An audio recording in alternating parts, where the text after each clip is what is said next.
Taiwan. You made a prediction last year.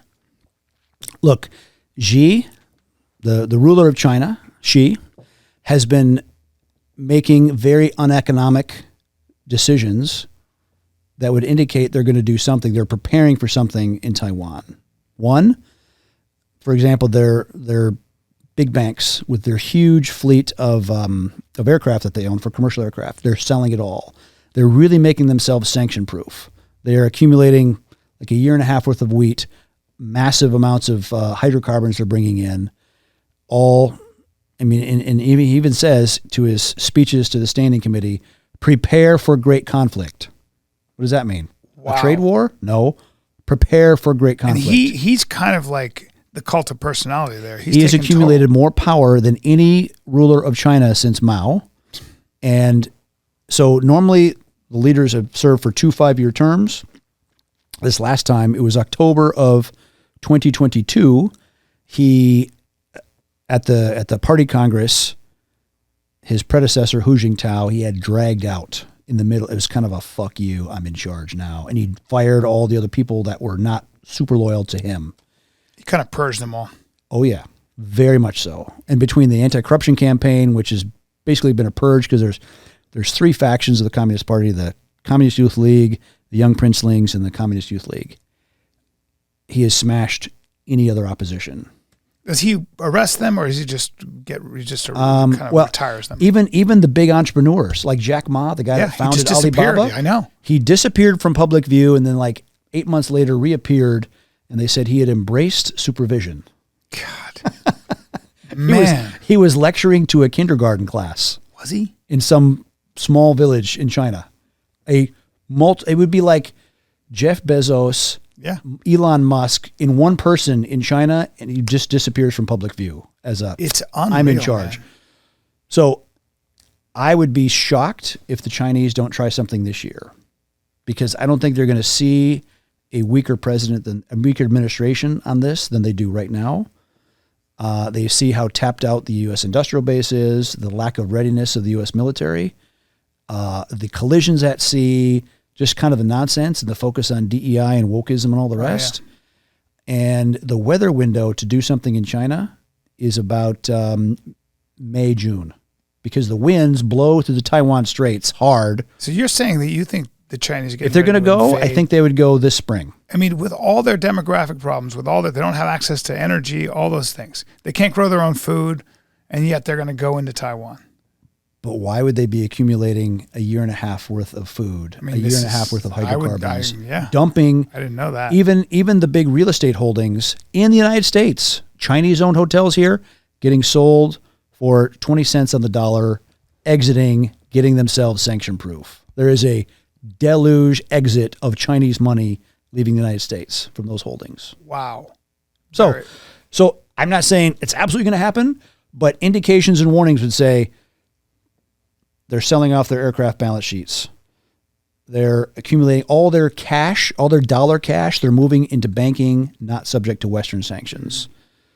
So when you take 5 or 6 of those, 1 is anomaly, 2 less of anomaly. No, this is a preparation. 5 or 6, methinks they might be onto something. He thinks there might be. Yes. Yeah. That kind of brings me back. There was just an election a couple weeks ago, and because China was really pushing for the Kuomintang, which is the most kind of pro-Beijing party to win. But the DPP candidate, kind of the more pro-independent status quo people won, which is not what Beijing wanted. So again, all those things indicate I'd be surprised. And I don't know that it's going to be a full-on armada, 600,000 guys over the beach. Might be 10,000 guys that they smuggle into the country in plain clothes, and they do kind of a decapitation strike inside, followed by some helicopter assault, etc. That's if I was China, that's how I would do it. You would do that? Yeah. 10,000 guys in plain clothes. Wow. That worries me, because somebody could do that to our government. I'm saying from the inside in.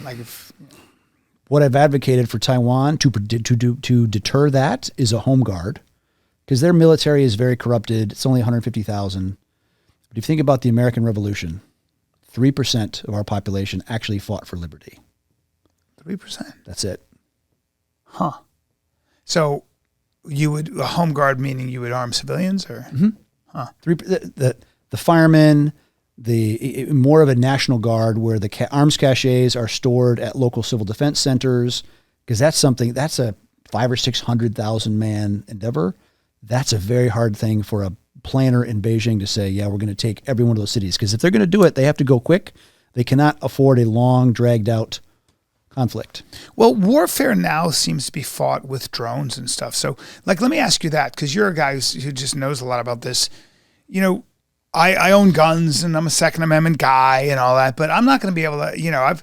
I've got my cachet of things, but my AR-15 and my tactical shotgun and my 9mm ain't doing a damn thing against some of the drones you were talking about with those copperheads and stuff like that, or with an EFP. Or what is it? Explosive form penetrator. Yeah, whatever it is. That's like, see you later. There's not a damn thing I can do. So that's technology is making it so that, your kung fu is no good here. You got guns, great. Access to a well, great. You got your garage is converted into a CrossFit gym, awesome, dude. You got traps, watch this. You got some nerd and just blows you up. That's kind of what's going on, right? So how do we, yay or nay? It's not the size of the dog in the fight. It's the size of fighting the dog. So when a population is fighting to defend their own homeland, you still got to get boots on the ground. You have to give them basic tools. Yeah. Right? What would the U.S. do in that situation? Since it's your birthday today. Yes. I want to tell you about my favorite Revolutionary War character. His name was Samuel Whitmore. He lived on the way back to Boston from Lexington and Concord.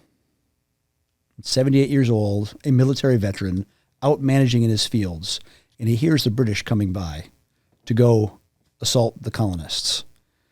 He grabs his guns, a rifle and 2 pistols, and he goes out and shoots 3 British soldiers. They get to him. They shoot him in the face. They bayonet him 6 times. They bludgeon him all over with their rifle butts. 78-year-old man. The other American colonists found him later completely bloody, trying to reload to get back in the fight. And that fucker lived for another 18 years. That's a man. That is inspiring on my 57th birthday, ladies and gentlemen. Exactly. He did it at 78 and he lived to 96. That is the spirit of America that you cannot extinguish.